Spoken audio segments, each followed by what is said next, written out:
Function देख रहे हैं, क्या है, मॉड्यूलस फंक्शन। तो स्टूडेंट्स आप लोगों ने पढ़ा होगा मॉड्यूलस फंक्शन को हम जनरली कैसे लिखते हैं। अगर एक फंक्शन है f(x) और अगर मैं कहूं ये मॉड्यूलस फंक्शन है तो ये कैसे लिखा जाएगा स्टूडेंट्स, ऐसे mod x। ये जो स्ट्रेट लाइन हम लोग खींचते हैं ना दोनों साइड, ये क्या होता है, ये सिंबल होता है किसका, मॉड्यूलस का। ये क्या होता है स्टूडेंट्स, सिंबल होता है मॉड्यूलस का, और वैल्यू का लिखी जाती है इन दोनों के बीच में, ठीक है ना स्टूडेंट्स। तो ये जो लिखा मैंने ये क्या हो गया, ये हो गया स्टूडेंट्स मॉड्यूलस फंक्शन, ठीक है ना स्टूडेंट्स, ये क्या हो गया, मॉड्यूलस फंक्शन। अब आप लोगों को पता होगी कि जैसे अगर मैं कोई भी वैल्यू रखूं x की, ठीक है ना, just like I will substitute, if I am substituting -2 तो मुझे fx की वैल्यू क्या मिलेगी, अगर fx mod x है तो मुझे fx की वैल्यू क्या मिलेगी 2, और अगर मैं x की वैल्यू 2 रखूं तो अभी मुझे fx की वैल्यू क्या मिलेगी 2, ठीक है ना। यानी कि -2 के लिए भी fx की वैल्यू क्या है 2, और +2 के लिए भी fx की वैल्यू क्या है 2। यानी कि मॉड्यूलस की जैसे अगर मैं यहाँ पे कोई भी वैल्यू रखूं, नेगेटिव भी रखूंगा तो लेकिन मुझे आंसर में क्या मिलेगी, वो पॉजिटिव मिलेगी। जैसे कि देखो -2 रखा तो ये मिल गई 2, ठीक है ना स्टूडेंट्स। ये होता है मॉड्यूलस फंक्शन, आप लोगों ने ये पता होगा आप लोगों को कि -2 रखूंगा तो अभी 2 रखूंगा 2, यानी कि मॉड्यूलस फंक्शन कोई भी वैल्यू को पॉजिटिव में कन्वर्ट कर देता है, ठीक है ना। कोई भी वैल्यू होगी उसका रिजल्टेंट क्या आएगा, पॉजिटिव आएगा, अगर हम किससे पास करें उसे, मॉड्यूलस फंक्शन की बात करें तो, ठीक है ना। देखो इसी को क्या मैं ऐसे नहीं लिख सकता, ये तो पता है ना आप लोगों को कि निगेटिव रख रहा हूं तो अभी पॉजिटिव आती है, पॉजिटिव रख रहा हूं तो अभी पॉजिटिव आती है, नहीं पता तो मैंने बता दिया, ठीक है। तो इसको मैं ऐसे लिख सकता हूं ना, देखो अगर मैं इक्वेशन की फॉर्म में लिखूं तो कैसे ओपन होता है मॉड ओपन कैसे होता है, एक बार आ जाता है +x, एक बार आता है स्टूडेंट्स -x, ठीक है। +x कौन सी वैल्यूज के लिए होता है, जैसे मैंने आपको बताया था एनालिटिकल रिप्रेजेंटेशन में कि कोई भी एक फंक्शन को मैं 2 इक्वेशन में लिख सकता हूं जिनके डोमेन अलग अलग होंगे। तो अब देखो आप लोग डोमेन देखो ये कब होता है, जब x ग्रेटर देन और इक्वल टू का 0 के, और ये कब होगा स्टूडेंट, जब x लेस देन 0। अब आप लोग खुद देखो मैंने ये ऐसा क्यों, मॉड ऐसे ही ओपन क्यों होता है, तो आप लोग देखो मुझे आंसर में क्या मिल रही है, पॉजिटिव वैल्यू, ठीक है ना। अब देखो मैं अगर बात करूं x इक्वल्स टू -2, ठीक है ना, x इक्वल्स टू -2 कौन से डोमेन में लाई करेगा, इन दोनों में से इसमें लाई करेगा ना, क्योंकि आप लोग देखो नंबर लाइन बना लो, देखो नंबर लाइन बनाई, 0 +2 यहां होगा, -2 यहां होगा, ठीक है। अब आप लोग देखो मैंने कहा -2 कहां लाई कर रहा है, 0 से लेस देन वाले डोमेन में, यानी कि इसमें लाई करेगा -2। तो -2 जब मैं यहां रखूंगा fx निकालूंगा तो x की वैल्यू f(-2) निकालता हूं, देखो यहां पे लिख दे रहा हूं, f(-2) निकालूंगा तो -2 किस में लाई कर रहा है, इसमें, यानी कि कौन सी इक्वेशन यूज होगी, ये वाली, यानी कि माइनस तो लगाई है पहले से, x की वैल्यू क्या है -2, देखो आंसर क्या आ गया +2। यही तो मुझे चाहिए था स्टूडेंट्स, मुझे क्या चाहिए था कि जब मैं -2 सब्स्टिट्यूट करूं तो fx की वैल्यू क्या है 2, और यही तो मॉडुलस फंक्शन कह रहा था। मॉडुलस फंक्शन क्या कह रहा था स्टूडेंट्स, कि कोई भी नेगेटिव वैल्यू भी अगर आप रखते हो x की तो आपको रिजल्टेंट क्या मिलेगा, पॉजिटिव वैल्यू। तो देखो यही तो मुझे मिला। अब आप लोग देखो x इक्वल्स टू 2 की बात करूं, इस केस की बात कर ली, अब इस केस की बात करता हूं, तो देखो 2 कहां लाई करेगा स्टूडेंट्स, इस डोमेन में, क्योंकि आप लोग नंबर लाइन में देखो 2 कहां है, 0 से बड़ा, तो 2 कहां लाई करेगा स्टूडेंट, इसमें। तो अब आप लोग देखो 2 जब मैं यहां सब्स्टिट्यूट करूंगा तो f(2) निकालूंगा अगर, तो कौन सी इक्वेशन यूज होगी स्टूडेंट्स, ये वाली यूज होगी। तो x की जगह मैंने क्या रख दिया 2, तो आंसर क्या आएगा, देखो 2। अभी भी क्या है स्टूडेंट्स, आंसर पॉजिटिव, और यहां देखो ये भी क्या आ रहा था 2।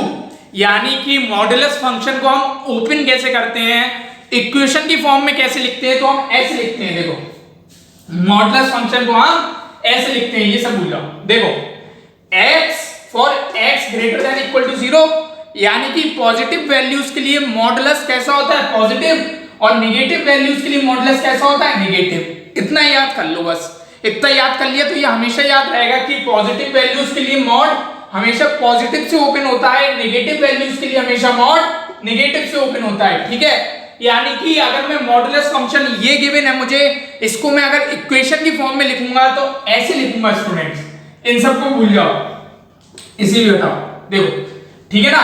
तो बहुत से बच्चे क्या होता है ना, बहुत से बच्चे ये नहीं समझ पाते सर ये माइनस कहां से आ गया। तो देखो मैंने समझा दिया अभी कि अगर मुझे -2 रखना है, आंसर चाहिए पॉजिटिव, तो अगर आप एक माइनस यहां लगा हुआ है पहले से, -2 रखोगे तो ये हो जाएगा +2, और ये ही मुझे चाहिए, ये देखो ये ही मुझे चाहिए स्टूडेंट्स। तो ठीक है ना, तो पता चल रही है माइनस क्यों आता है। ठीक है स्टूडेंट्स, ये तो थी कि मॉडुलस फंक्शन को हम रिप्रेजेंट कैसे करते हैं, ठीक है, ये हो गई इतनी बात। अब देखो अब मैं इसमें आपसे बात करूं डोमेन की, ठीक है, और किसकी, रेंज की, ठीक है ना। अब आप लोगों को पता होगा मैंने अपनी वीडियो में बताया था, अभी मैंने बताया था अपनी वीडियो में कि डोमेन क्या होता है और रेंज क्या होती है। डोमेन क्या होता है, x की वो वैल्यूज जिनके लिए फंक्शन की वैल्यू एग्जिस्ट करे, और रेंज क्या होता है कि x की जो हम वैल्यूज रख रहे हैं और हमें जो फंक्शन की वैल्यू मिल रही है वो क्या है स्टूडेंट्स, रेंज, ठीक है। तो अब आप लोग मुझे बताओ x की मैं कौन सी वैल्यूज रख सकता हूं, यहां से देखो x लेस देन 0 रख सकता हूं, ठीक है, ये दिख गया यहां। अब ऊपर देखो x ग्रेटर देन 0 तो रख ही सकता हूं, साथ ही साथ इक्वल टू 0 भी रख सकता हूं, ठीक है ना, यानी कि मैं सारी वैल्यूज रख सकता हूं। तो डोमेन क्या हो गया, all real numbers, all real numbers, ये क्या हो गया स्टूडेंट्स, डोमेन। ये क्या हो गया स्टूडेंट्स, डोमेन। कैसे पता चली हमें, देखो ना, ये लिख तो रखा है मैंने यहां तो लिख ही दिया आपके सामने, ये तो मैंने स्टूडेंट्स लिख ही दिया आपके सामने। डोमेन क्या है, डोमेन में कोई भी वैल्यूज रख सकता हूं, 0 से कम रखूंगा, कोई भी 0 से कम वैल्यू रख सकता हूं। देखो ना स्टूडेंट्स, डोमेन में लिख तो दिया मैंने, ये 0 से कम रखूंगा तो 0 से कम कोई भी वैल्यूज रख सकता हूं, 0 से ग्रेटर देन भी कोई वैल्यूज रख सकता हूं, 0 भी रख सकता हूं। तो स्टूडेंट्स डोमेन क्या हो गया, ऑल रियल नंबर्स। रेंज की बात करूं तो रेंज में अभी मैंने देखा था कि आप कोई सी भी वैल्यूज रखो, 0 रखोगे तो मॉड 0 क्या हो जाएगा स्टूडेंट, 0, ठीक है। अगर मैं कहूं आप रख रहे हो x इक्वल्स टू -1 तो मॉड -1 क्या हो गया, 1, x इक्वल टू 1 मॉड 1 1, यानी कि तो स्टूडेंट्स अगर आप 1 रखोगे, यहाँ पे 1 सब्स्टिट्यूट करोगे तो अभी मॉड 1 कितना हो गया, मॉड 1 भी कितना हो गया स्टूडेंट्स, 1, यानी कि आप x की कोई भी वैल्यू रखो आपको क्या मिल रही है, पॉजिटिव वैल्यू मिल रही है। अगर आप 0 रख रहे हो तो 0 मिल रही है, यानी कि निगेटिव तो नहीं मिल रही। यहां से ये क्लियर हो गया स्टूडेंट्स कि हमें y यानी कि fx की जो भी वैल्यू है, ठीक है ना, fx की जो भी वैल्यूज है, fx की वैल्यू कौन सी है, ये रही, ठीक है ना, fx की वैल्यू कौन सी थी, ये रही। तो ये जो वैल्यू मिल रही है ना, ये कैसी मिल रही है, हमेशा पॉजिटिव मिल रही है या 0 मिल रही है, यानी कि नेगेटिव तो नहीं मिल रही। तो रेंज क्या होगा students, all non negative real numbers, all non negative real numbers, ठीक है ना, यानी कि नेगेटिव नहीं होंगे, कुछ भी हो सकते हैं, बाकी 0 हो सकता है, +1 हो सकता है, और प्लस पॉजिटिव के तो कोई भी नंबर हो ही सकते हैं, और 0 भी हो सकता है, यानी कि रेंज क्या हो गई, all non negative real numbers, ठीक है स्टूडेंट्स। ये तो बात थी कि डोमेन और रेंज क्या होता है, ठीक है, ये तो बात थी कि डोमेन और रेंज क्या होता है, ठीक है। अब मैंने आपको मॉड x एनालिटिक फॉर्म में लिखना बता दिया कि एनालिटिक रिप्रेजेंटेशन अगर आपको मॉडुलस फंक्शन की करनी है तो आप कैसे करोगे, आप ऐसे करोगे, ठीक है ना। दो इक्वेशन बनेंगी x और -x, x greater than equal to 0 के लिए +x, x लेस देन 0 के लिए -x, ठीक है। डोमेन बता दिया, डोमेन क्या है, ऑल रियल नंबर्स, रेंज क्या है, all non negative real numbers, क्योंकि मॉड्यूलस हमेशा कैसी वैल्यू देता है, या तो पॉजिटिव देगा और 0 रखने पे 0 देगा, ठीक है। अब बात करते हैं ग्राफ पर, अब बात करते हैं ग्राफ की, ठीक है ना। तो स्टूडेंट्स मॉड x का ग्राफ कैसा होता है, मॉड x का ग्राफ ऐसा होता है, x क्या है, x एक्सिस ये रही, ठीक है ना, y क्या है, y एक्सिस, ठीक है। तो अगर मैं लिखना चाहूं तो मैंने इंडिपेंडेंट वेरिएबल क्या है, x, इंडिपेंडेंट वेरिएबल क्या है, x, तो मैंने x को इसमें x एक्सिस पे रिप्रेजेंट करा है, और डिपेंडेंट वेरिएबल है f(x), तो मैंने उसको y एक्सिस पे रिप्रेजेंट करा है। तो ये स्टूडेंट्स ग्राफ किसका है, y equals to mod x। ये जो पूरा ग्राफ है ना, ये पूरा ग्राफ किसका है, y equals to mod x, ठीक है। अब आप लोग कहोगे सर ये तो दो स्ट्रेट लाइन दिख रही हैं, आप कहोगे सर एक स्ट्रेट लाइन ये रही, एक स्ट्रेट लाइन ये रही, ठीक है। हाँ, दो स्ट्रेट लाइन होंगी। कैसे होंगी आप बताता हूं, देखो यहां से देखो ग्राफ कैसे बनता है एनालिटिक फॉर्म से। देखो ग्राफ कैसे बना, एफ एक्स की वैल्यू एक्स थी, यानी कि एक्स ग्रेटर देन 0 के लिए एफ एक्स की वैल्यू क्या है एक्स, और ये एफ एक्स को मैं क्या कहता हूं Y. y equals to F X होता है ना, y equals to F X ही तो लिखते हो कोई फंक्शन, यानी कि एफ एक्स की कोई भी वैल्यू आएगी वो किसके बराबर होगी y के, ठीक है। तो y equals to F x, ठीक है। अब आप लोग देखो ग्रेटर देन और इक्वल टू 0 के लिए क्या है x, जब आप 0 रखोगे तो तुम्हें क्या मिलेगा 0, ठीक है। x greater than equal to 0 में कौन सी वैल्यूज हो सकती हैं, 0 रखोगे तो 0 मिलेगा, 1 रखोगे तो 1 मिलेगी y की वैल्यू, 2 रखोगे तो 2 मिलेगी, यानी कि एक स्ट्रेट लाइन मिलेगी हमें। यानी कि स्टूडेंट्स हमें क्या मिलेगी, स्ट्रेट लाइन मिलेगी। हमें क्या मिलेगी स्टूडेंट्स, एक स्ट्रेट लाइन। और आप लोग खुद देखो y, इसको मैं ऐसे लिख सकता हूं y इक्वल्स टू x, ठीक है ना, ऐसे लिख सकता हूं ना। तो ये क्या है, एक स्ट्रेट लाइन की जो इक्वेशन है, ये क्या है स्ट्रेट लाइन की इक्वेशन है। अगर आप कंपेयर करोगे इसको y equals to mx plus c, अगर स्टूडेंट्स आप कंपेयर करोगे इस इक्वेशन को y equals to mx plus c से, तो आप लोग देखो m क्या होता था, m होता था स्लोप, और इस केस में स्लोप कितना है स्टूडेंट्स 1, ठीक है ना, स्लोप कितना है 1, और c कितना है, c है 0, c की वैल्यू क्या है 0, और ये c क्या होता था y एक्सिस पे इंटरसेप्ट, c क्या होता था y एक्सिस पे इंटरसेप्ट, ठीक है ना।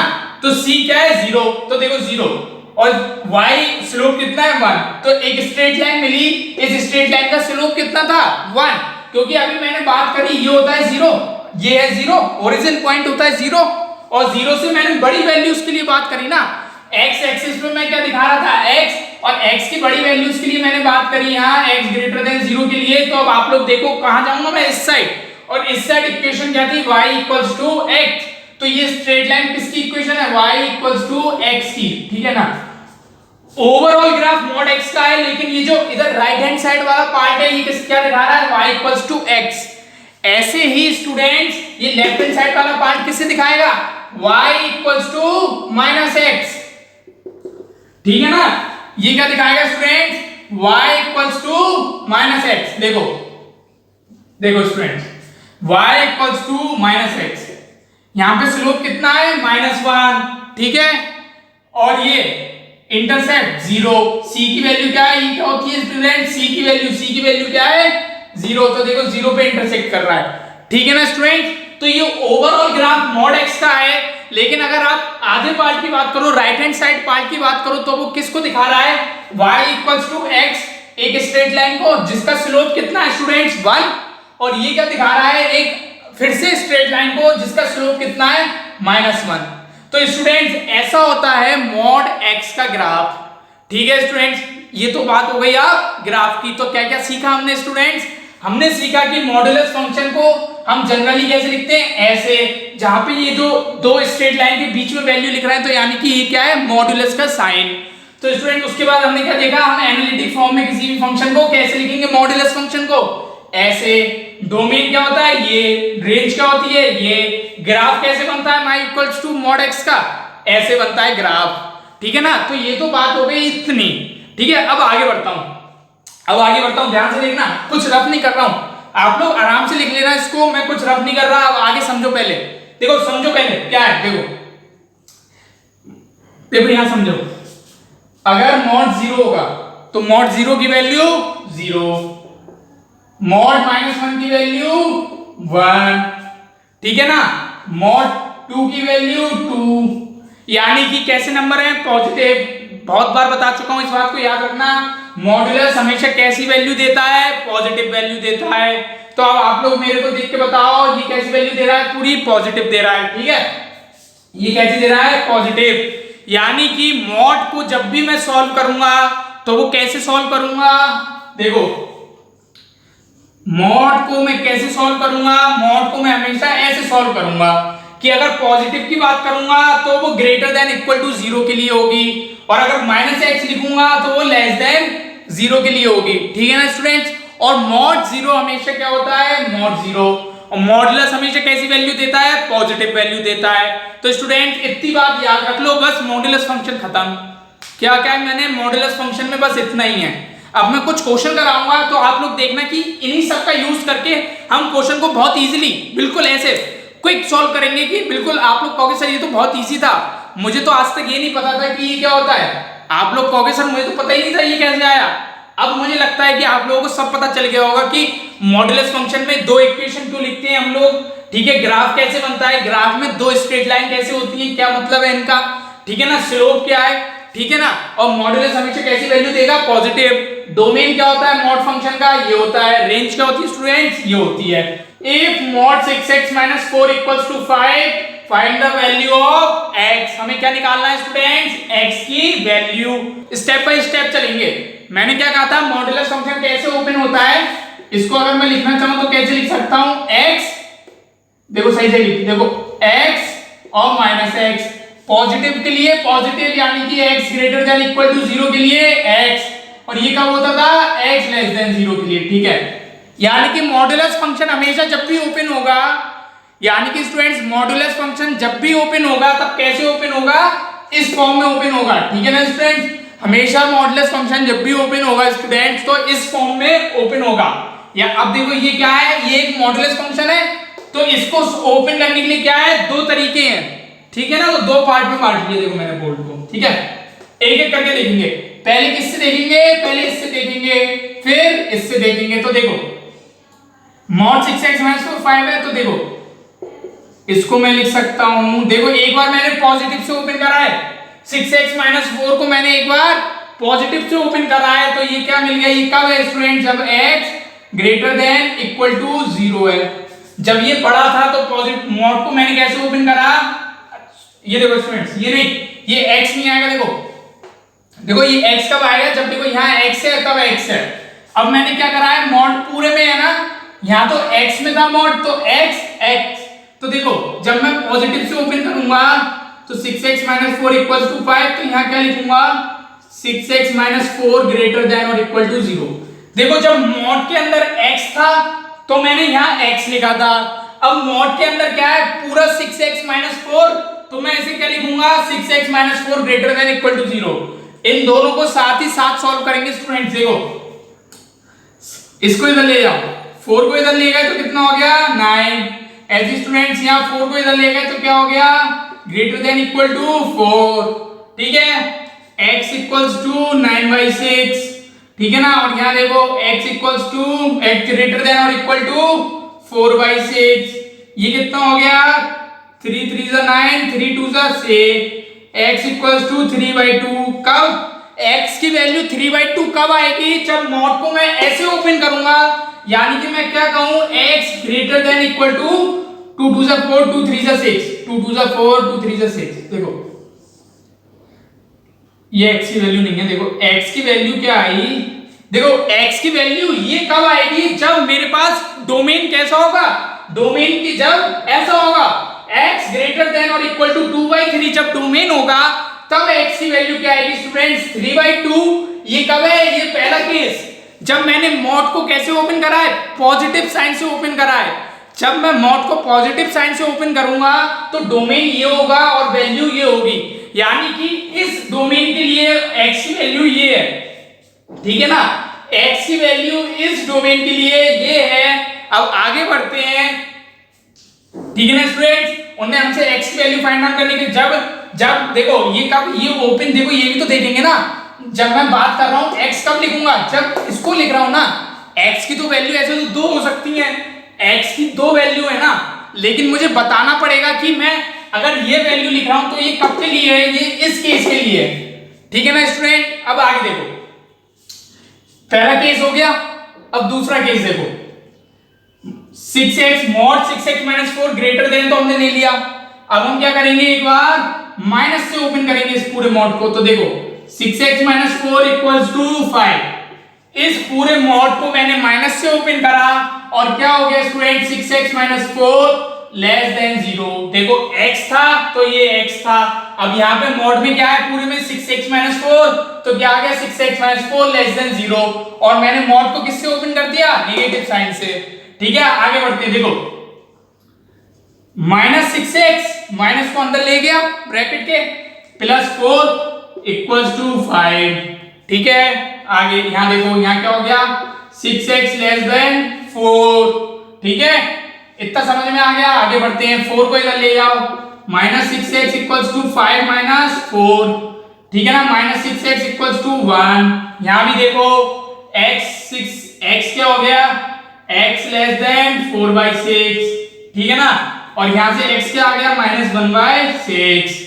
ठीक है स्टूडेंट्स, x क्या आ गया, -1/6 का, जब ये कितना हो गया, 2 2 4 2 3 6, x लेस देन 2/3।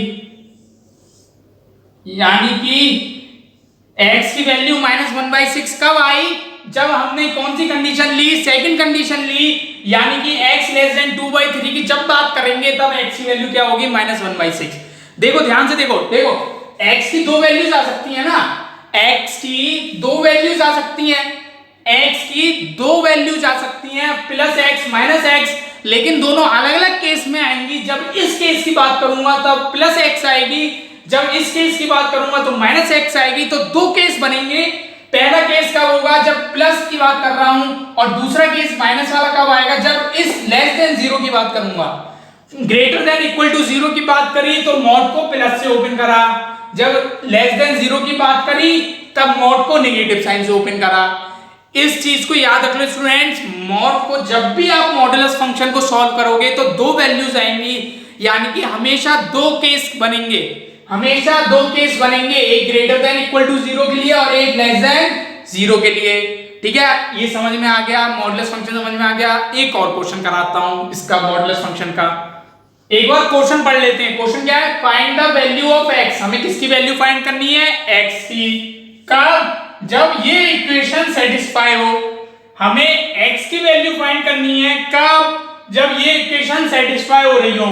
इक्वेशन क्या है, 2x² + 6 mod x + 3। देखो ये रहा मॉडुलस फंक्शन, देखो ये रहा स्टूडेंट्स मॉडुलस फंक्शन। यानी कि हमें x की वैल्यू कब फाइंड करनी है, हमें x की वैल्यू फाइंड करनी है जब ये इक्वेशन सेटिस्फाई हो रही हो। तो देखो मॉड के लिए मैंने क्या कहा था, मॉडुलस हमेशा क्या देता है, पॉजिटिव वैल्यूज। ठीक है ना, एक बार इस वीडियो को पॉज करो और आप लोग जरा जल्दी से आंसर निकालो। देखो फटाफट आंसर निकाल के बताओ। देखो अब आई होप कि आप लोगों ने आंसर निकाल लिया होगा। ठीक है, अब देखो मैं कुछ जिसका आंसर जो आया है, ठीक है ना, अब एक बार यहां देख लो सब जने। ठीक है, देखो क्या है, मैंने क्वेश्चन में कहा था कि x की वो वैल्यू बताओ जिसके लिए ये इक्वेशन सेटिस्फाई करे। तो देखो मैंने क्या कहा था स्टूडेंट्स, x की वैल्यू बताओ जिसके लिए ये इक्वेशन सेटिस्फाई करे। तो आप लोग पहले मेरे को बताओ, किसी भी नंबर का स्क्वायर क्या होता है, स्क्वायर हमेशा पॉजिटिव वैल्यू देता है ना। देखो -1 का स्क्वायर करूंगा 1, ठीक है, 1 का स्क्वायर करूंगा 1, -2 का स्क्वायर करूंगा 2, 2 का स्क्वायर करूंगा -2 का स्क्वायर करूंगा 4, ठीक है ना, 2 का स्क्वायर करूंगा 4। यानी कि हमेशा कैसी वैल्यू आ रही है स्टूडेंट, हमेशा पॉजिटिव वैल्यू आ रही है। देखो माइनस भी रखूंगा तो पॉजिटिव वैल्यू आएगी, माइनस रखूंगा तो भी पॉजिटिव वैल्यू आ रही है। ठीक है, यानी कि ये हमेशा कैसी होगी, एक पॉजिटिव वैल्यू। ठीक है, ठीक है ना, 2 हमेशा कैसी होगी, ये जो होगी हमेशा पॉजिटिव वैल्यू होगी। तुम 0 का स्क्वायर कर लो तो 0, ठीक है ना, 0 होगी या पॉजिटिव होगी, ये वैल्यू या तो 0 होगी या पॉजिटिव होगी। ठीक है, तो ये तो वैल्यू कैसी होगी, देखो ये मैं सॉल्यूशन बता रहा हूं, ये मैं सॉल्यूशन बता रहा हूं। देखो दिमाग, देखो ऑब्जर्व करो ना चीजों को, देखो बिल्कुल ध्यान से देखो क्या कह रहा है। देखो ना ये हमेशा पॉजिटिव होगी। ठीक है, देखती समझ में आ गया। ठीक है, चलो इतना समझ में आ गया। अब आगे देखो, आगे बढ़े। देखो जरूरी नहीं है हर क्वेश्चन को बिल्कुल उसी कॉम्प्लेक्स मेथड से आप लोग सॉल्व करो, कन्वेंशनल मेथड से सॉल्व करो, मैं कह रहा हूं करो, लेकिन आप लोग कुछ चीजें ऑब्जर्व भी तो करो। मैंने ये क्वेश्चन यहाँ पे जानबूझ के पिक करा जिससे आप लोगों की ऑब्जर्विंग पावर बढ़े, कि आप लोग क्वेश्चन को हमेशा बिल्कुल हमेशा एक मेथड पे मत रुक जाओ, आप लोग देखो भी तो, चीजों को ऑब्जर्व भी तो करो। देखो क्वेश्चन देखो, आपको देखते ही समझ में आना चाहिए कि ये पॉजिटिव वैल्यू देगा। क्यों देगा, स्क्वायर हमेशा पॉजिटिव वैल्यू देता है, ये या तो 0 होगी या पॉजिटिव होगी। ठीक है ना, तो 0 होगी या पॉजिटिव होगी, 0 होगी या पॉजिटिव होगी। ठीक है, मान लिया। अब मॉड की बात करो। मैं इतनी बार चिल्ला के मैंने अभी बताया आपको कि मॉडुलस की वैल्यू हमेशा पॉजिटिव होती है मैंने 2-3 बार इस चीज को रिपीट करा, यानी कि इसकी वैल्यू क्या होगी हमेशा पॉजिटिव। तुम x की कोई वैल्यू रखो यार, -1 रखोगे तो भी मॉड x क्या होगा, 1 हो जाएगा यार, ठीक है ना। यानी कि ये भी हमेशा पॉजिटिव या फिर 0, क्योंकि मॉड 0 क्या होता है, 0, ठीक है ना। तो ये भी हमेशा क्या देगा, पॉजिटिव वैल्यू देगा या 0 देगा, ठीक है। ये भी हमेशा क्या देगा, पॉजिटिव वैल्यू देगा या फिर 0 वैल्यू देगा, ठीक है। ये कैसी है, 3 कैसी है, पॉजिटिव वैल्यू है, ठीक है। चलो मैंने तुमसे कहा पॉजिटिव वैल्यू मिलेगी या 0 मिलेगा, ठीक है। पहले 0 से देख लो, 0 रखूंगा यहाँ तो 2 × 0 0 प्लस 6 × 0 0 प्लस 3, क्या ये 0 के इक्वल है, नहीं है। 3 is equals to 0, no, 3 is not equal to 0, यानी कि ये सेटिस्फाई इक्वेशन नहीं करी, यानी कि 0 तो नहीं हो सकता, यानी कि x की वैल्यू 0 तो हो नहीं सकती, ठीक है। निगेटिव के तो कोई नंबर होंगे ही नहीं, क्योंकि देखो निगेटिव का नंबर क्यों नहीं होगी, क्योंकि आप हमेशा क्या रखोगे, पॉजिटिव। निगेटिव रखोगे भी नंबर तो वैल्यू क्या आएगी, पॉजिटिव। और अगर तुम 3 पॉजिटिव वैल्यू को जोड़ रहे हो ना, अगर कोई 3 पॉजिटिव वैल्यू को जोड़ रहा है, जैसे कहूं a + b + c, तो ये कभी 0 नहीं हो सकता अगर ये तीनों पॉजिटिव है।